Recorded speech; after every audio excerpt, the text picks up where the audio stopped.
صباح الخير والفل والياسمين. صباحكم اسطنبولي جميل. طلعنا من الجانب الأوروبي على الجانب الآسيوي، رايحين إن شاء الله على سبنجة. أكيد متابعين القدامى عارفين إنه سبنجة من أجمل المناطق القريبة إلى القلب، فيها جمال غير عادي. هذا المكان سبنجة ومعشوقية وكارتبة. إن شاء الله يا رب اليوم نلاقي التلفريك مفتوح، أطلع بنات خواتي بالتلفريك. المكان جدا جدا جدا جميل، والسماء لا إله إلا الله محمد رسول الله بتاخذ العقل. حبايبي اللي عم يسألوني عن الجو باسطنبول، نطنطنا بالسيارة. الجو باسطنبول ما بتعرفوش كوع من بوع زي ما بقولوا. امبارح مثلا طلعنا الصبح مع أحلى لذيذ، يعني حر شوي رطوبة شوي بس اوكي.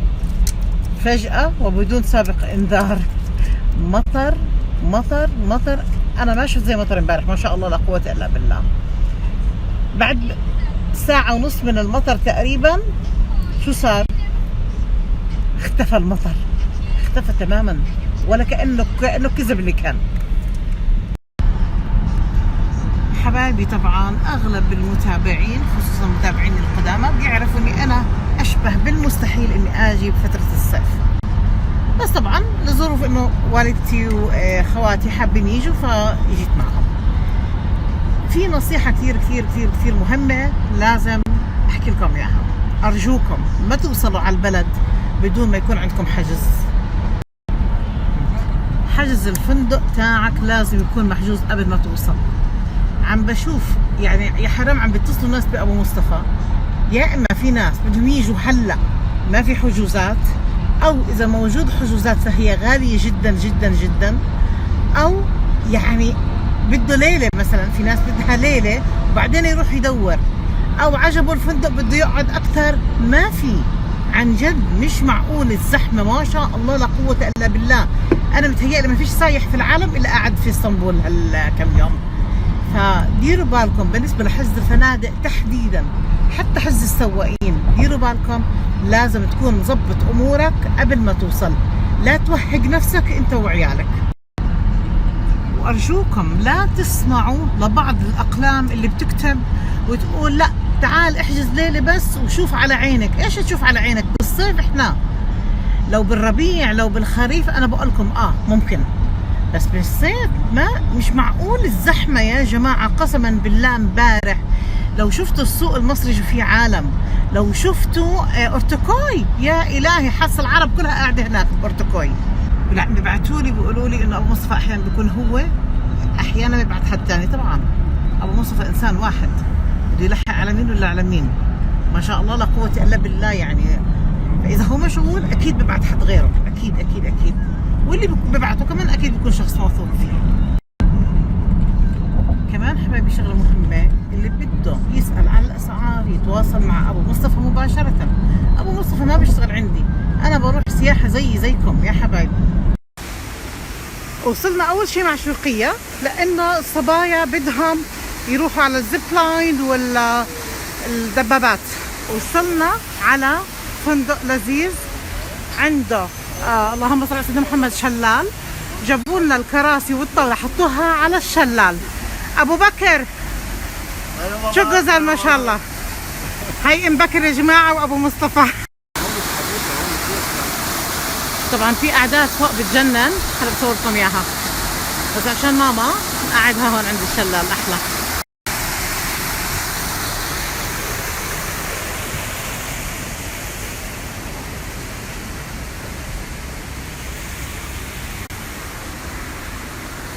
احكي ولا ما احكي؟ تخيل ما في داعي احكي. شوفوا ما شاء الله لا قوة الا بالله، عادات بتعقد. هذا المطعم الداخلي للاوتيل، كمان عامل ديكور حلو والله لذيذ. طبعا اللي بحب يحجز على طول احكوا مع ابو مصطفى بدير باله عليكم بالاسعار.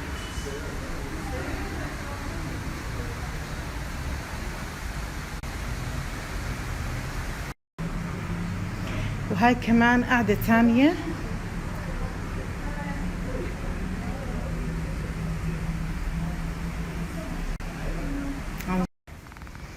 بدهم يفرجوني الأوض تاعتهم، بغروني عشان المرة الجاية أجي أقعد هون.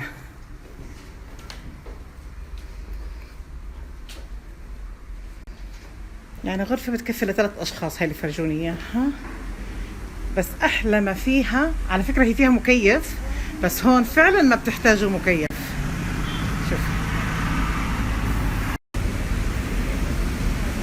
تخيلوا تقعدوا على البلكونة على هالإطلالة الجميلة. ما شاء الله ما شاء الله. والله العظيم يا جماعة بدي أقول لكم ما في عربي إلا هون.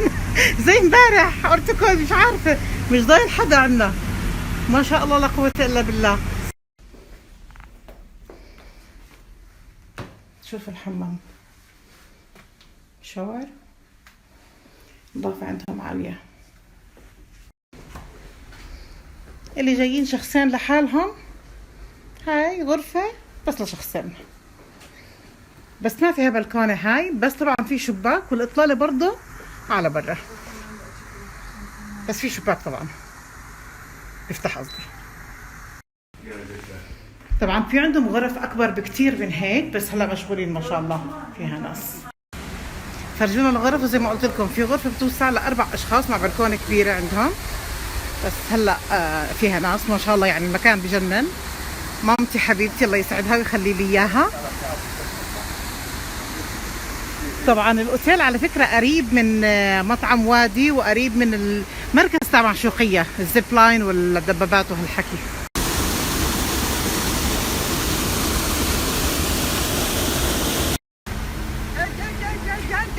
شوفوا الموظفين، كل واحد من بلد، واحد من تشاد، واحد من سوريا، واحد من العراق، واحد من اوزبكستان، وهي صاحبة الاوتيل. يعني ما شاء الله لا قوة الا بالله. هو فاميلي بزنس وبتتعامل معهم بنادوها ينقة. تمام برافو ينقة، يعني مرت عمي او مرت خالي. ما شاء الله ما شاء الله عنهم. شوف الشباب هذا من اوزبكستان.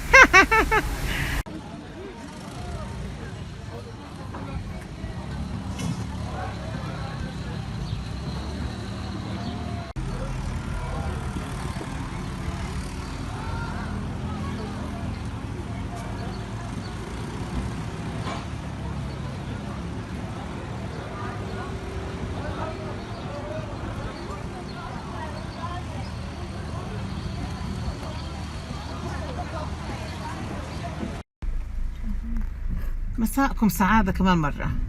خلصنا من معشوقية وجايين هلأ على كارتيبي. كارتيبي في فندق اسمه جرين بارك. هذا الفندق عنده تلفريك. بالأصل هو بالتلفريك هذا للناس اللي بتيجي بتتزلج وقت الشتاء. احنا طبعا مش رايحين نتزلج، احنا بس رايحين نستمتع بالتلفريك.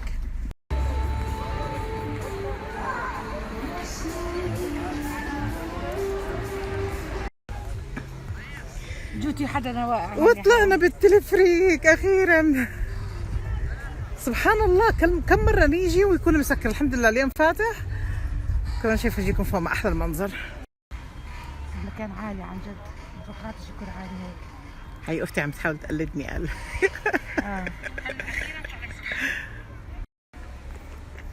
التذكرة على فكرة صارت ب35 ليرة. احنا ركبنا بالتلفريك الاعلى مش الواطي. عن جد المنظر شوي مش شوي لا كثير بخوف هون. كم مرة طلعت بالتلفريك بس ولا مرة طلعت بالتلفريك الطويل هذا. هناك أقصر كثير المدة.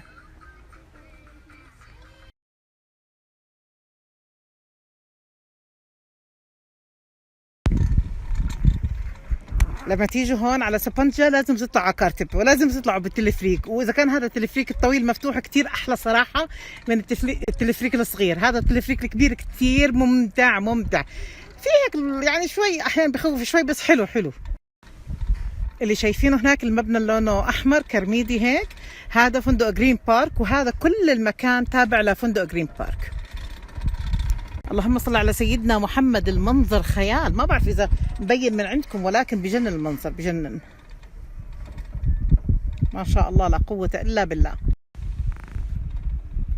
السحب جميلة نازلة تتمشى بهالسما. لا اله الا الله محمد رسول الله.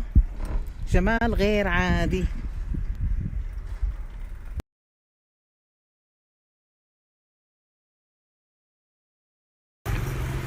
لما باجي على سبنجة عادة باكل بتركوي. اليوم قررنا نغير ونيجي على مطبخ تركي. مطبخ تركي يعني طبيخ. عارفين طبيخ ايش؟ قسما بالله كأنه ماما اللي طبخه.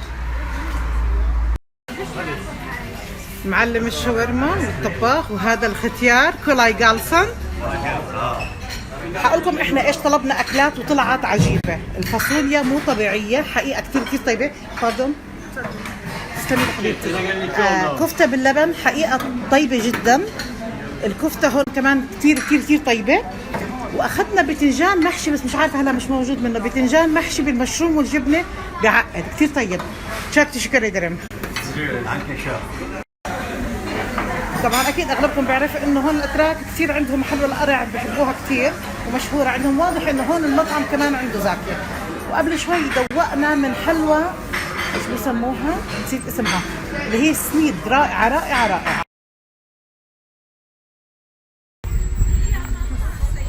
وصلنا لبحيرة سفنجة. ما شاء الله مش عارفه اصوركم منيح، معلش سامحوني، بس ما شاء الله أمة لا اله الا الله كلها هون. الجو بعقد. عادة احنا لما بنيجي على سفنجة ومعشوقية بنيجي على سفنجة اول بعدين نطلع لفوق. اليوم عملنا العكس لانه الظهر كان حر كثير، فرحنا على معشوقية طلعنا كرتبة بعدين اجينا على سفنجة عشان يكون الجو ما شاء الله يجنن زي هلا. بنات خواتي الله يسعدهم طلعوا بالقارب هذا لذيذ.